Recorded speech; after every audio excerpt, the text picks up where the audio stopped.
നമസ്കാരം. നിലമ്പൂർ രാഷ്ട്രീയമാണ് ഇപ്പോൾ കേരളത്തിലെല്ലാം കത്തി നിൽക്കുന്നത്. പ്രത്യേകിച്ച് ഇന്നത്തെ ദിവസം നിലമ്പൂർ തെരഞ്ഞെടുപ്പിൻ്റെ, അതായത് നിലമ്പൂർ ഉപതെരഞ്ഞെടുപ്പിൻ്റെ ഔദ്യോഗിക ഫലപ്രഖ്യാപനം വരുന്ന ദിവസമാണ്. നിലമ്പൂരിൻ്റെ രാഷ്ട്രീയ ഭൂമിക പരിശോധിച്ച് കഴിഞ്ഞാൽ നിലമ്പൂർ തെരഞ്ഞെടുപ്പ് ഫലം ഇടതുപക്ഷത്തിനായാലും UDF-നായാലും വലതുപക്ഷത്തിനായാലും വലിയ തോതിലുള്ള ചലനങ്ങളൊന്നും ഉണ്ടാക്കാൻ സാധ്യതയില്ലാത്തൊരു തെരഞ്ഞെടുപ്പാണ്. പക്ഷേ അവിടെ എങ്ങനെയാണ് ഒരു ഉപതെരഞ്ഞെടുപ്പ് വന്നത് എന്നതിനെക്കുറിച്ച് നമ്മൾ ചർച്ച ചെയ്യുന്നതിന് തൊട്ട് മുന്നേ, കേരളത്തിൽ രണ്ടാം പിണറായി സർക്കാർ അധികാരം ഏറ്റെടുത്തതിന് ശേഷം നിലവിൽ 5ാമത്തെ ഉപതെരഞ്ഞെടുപ്പാണ് നിലമ്പൂർ ഉപതെരഞ്ഞെടുപ്പ്. മറ്റ് 4 ഉപതെരഞ്ഞെടുപ്പുകളിൽ നിന്നും വളരെയധികം വ്യത്യാസമുള്ള ഒരു ഉപതെരഞ്ഞെടുപ്പ്. ആദ്യത്തെ 2 ഉപതെരഞ്ഞെടുപ്പുകൾ PT തോമസിൻ്റെ അഭാവം കൊണ്ട്, അല്ലെങ്കിൽ PT തോമസിൻ്റെ മരണം കൊണ്ട് തൃക്കാക്കരയിലും ഉമ്മൻചാണ്ടിയുടെ മരണം കൊണ്ട് പുതുപ്പള്ളിയിലും നടന്ന തെരഞ്ഞെടുപ്പാണ്. 2 പേരുടെ വിയോഗം കൊണ്ട് നടന്ന തെരഞ്ഞെടുപ്പിൽ സ്വാഭാവികമായിട്ടും നിലവിലുള്ള കക്ഷിക്ക്, അതായത് UDF-ന് അനായാസം ആ മണ്ഡലങ്ങളിൽ ജയിച്ചു കയറാൻ സാധിച്ചു എന്നതൊരു പച്ചയായ സത്യമാണ്. അതിൻ്റെ പ്രധാന കാരണവും നിങ്ങൾക്കറിയാം.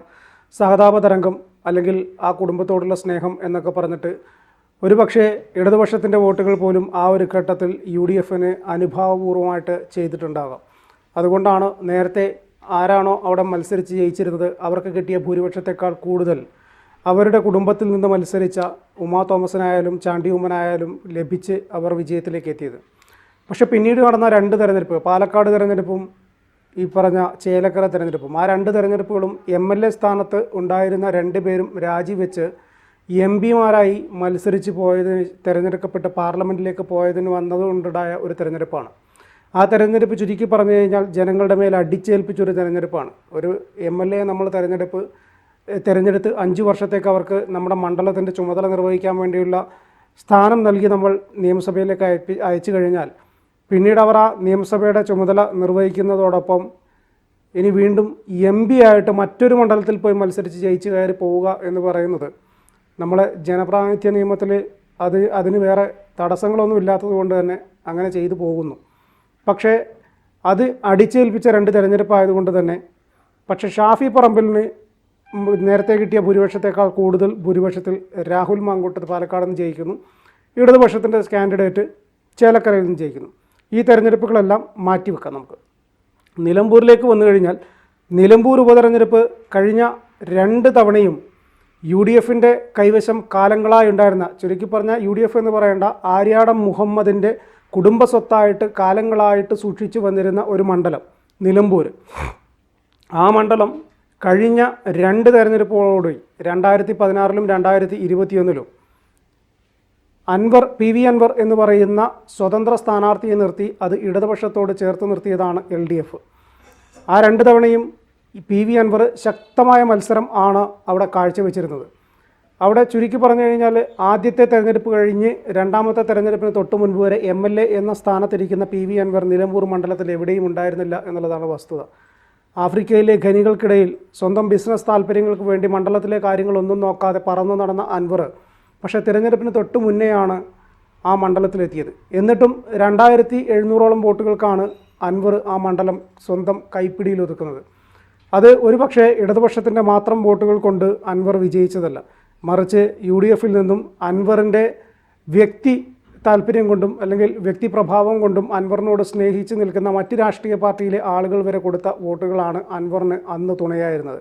അതുകൊണ്ട് തന്നെ 2 തവണയും നിലമ്പൂർ മണ്ഡലം അൻവറിലൂടെ ഇടതുപക്ഷം കൈക്കലാക്കി. പക്ഷേ ഇത്തവണ അവിടുത്തെ മത്സരം അതികഠിനമാണ്. അതിൻ്റെ പ്രധാന കാരണം അൻവർ ഘടകം തന്നെയാണ്. അൻവർ ഈ പറഞ്ഞതുപോലെ LDF-നോട് ഇടഞ്ഞ് UDF-ലുമല്ല ഒറ്റയ്ക്ക് മത്സരിക്കുന്നു എന്നുള്ളതാണ്. ഇപ്പോൾ തെരഞ്ഞെടുപ്പിൻ്റെ ഔദ്യോഗിക ഫലപ്രഖ്യാപനം വരാൻ ഇനി മണിക്കൂറുകൾ മാത്രമേ ബാക്കിയുള്ളൂ. പക്ഷേ ആദ്യ ഫലസൂചനകൾ നൽകുന്നത് അൻവർ അവിടെ ഒരു വലിയ ഘടകമായി മാറും എന്ന് തന്നെയാണ്. ആദ്യത്തെ പോസ്റ്റൽ ബാലറ്റുകൾ എണ്ണിയപ്പോൾ ആദ്യഘട്ടങ്ങളിൽ അൻവറിന് 1500-ഓളം വോട്ടുകൾ ലഭിച്ചിട്ടുണ്ട്.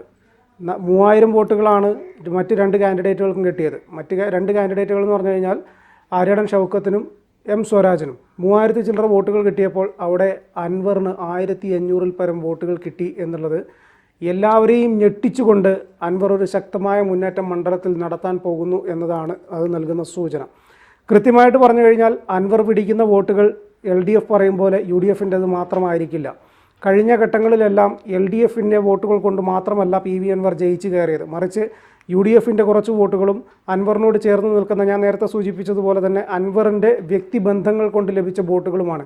ആ വ്യക്തിബന്ധങ്ങൾ കൊണ്ട് ലഭിച്ച വോട്ടുകൾ ഇത്തവണയും അൻവറിന് തന്നെ പോകും. അത് ഇടതുപക്ഷത്തേക്ക് വരില്ല എന്നുള്ളതൊരു സത്യമാണ്.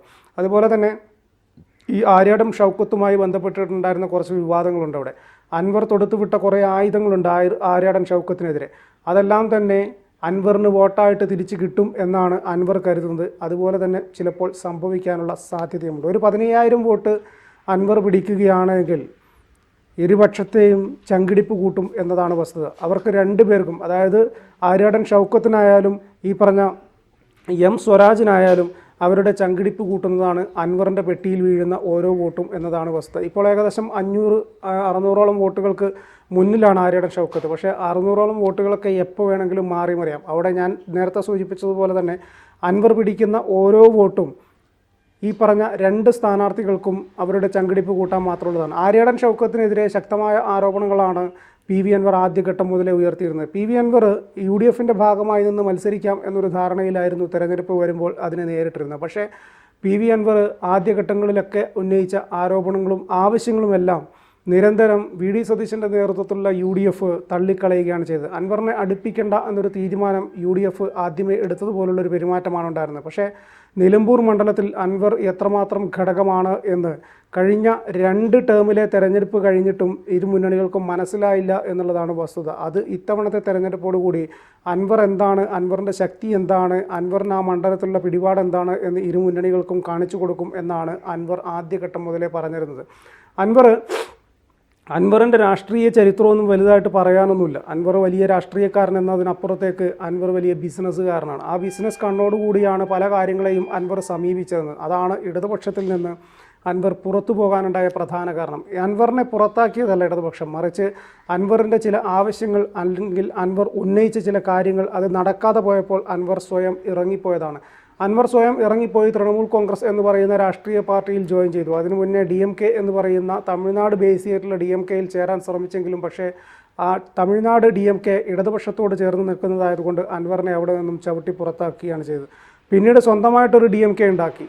പക്ഷേ ആ DMK അങ്ങും ഇങ്ങും എത്താത്ത വിധത്തിൽ അസ്തമിച്ചു. അൻവറും അൻവറിനോടൊപ്പം ചേർന്ന ചുരുക്കം വിരലിൽ എണ്ണാവുന്ന കുറച്ച് ആളുകളും ചേർന്ന് തൃണമൂൽ കോൺഗ്രസിൻ്റെ കേരള ഘടകം രൂപീകരിച്ചു. ദീദി വരും, എത്ര MP മാർ വേണം, എത്ര മന്ത്രിമാർ വേണം, അവർ വരും എന്നാണ് അൻവർ തിരഞ്ഞെടുപ്പിന് തൊട്ട് മുന്നേ അൻവർ പത്രിക നൽകുന്നതിന് മുമ്പേ പറഞ്ഞിരുന്നത്. പക്ഷേ പത്രിക നൽകിയപ്പോൾ അൻവർ തൃണമൂൽ കോൺഗ്രസിൻ്റെ കത്ത് വെക്കാൻ മറന്നുപോയി. പക്ഷേ അതും അൻവറിൻ്റെ ഒരു നാടകമായിരുന്നു എന്നതാണ് വസ്തുത. കാരണം 2 ടേം മത്സരിച്ച ഒരാൾക്കറിയില്ലേ, ഒരു രാഷ്ട്രീയ പാർട്ടിയുടെ പ്രതിനിധിയായിട്ട് തിരഞ്ഞെടുപ്പിനെ നേരിടുമ്പോൾ ആ രാഷ്ട്രീയ പാർട്ടിയുടെ കത്ത് ലഭിച്ചെങ്കിൽ മാത്രമേ, ആ കത്ത് അതോടൊപ്പം ലഭിച്ചെങ്കിൽ മാത്രമേ ഔദ്യോഗികമായിട്ട് ആ പാർട്ടിയുടെ സ്ഥാനാർത്ഥിയാകാൻ സാധിക്കൂ എന്നുള്ളത്.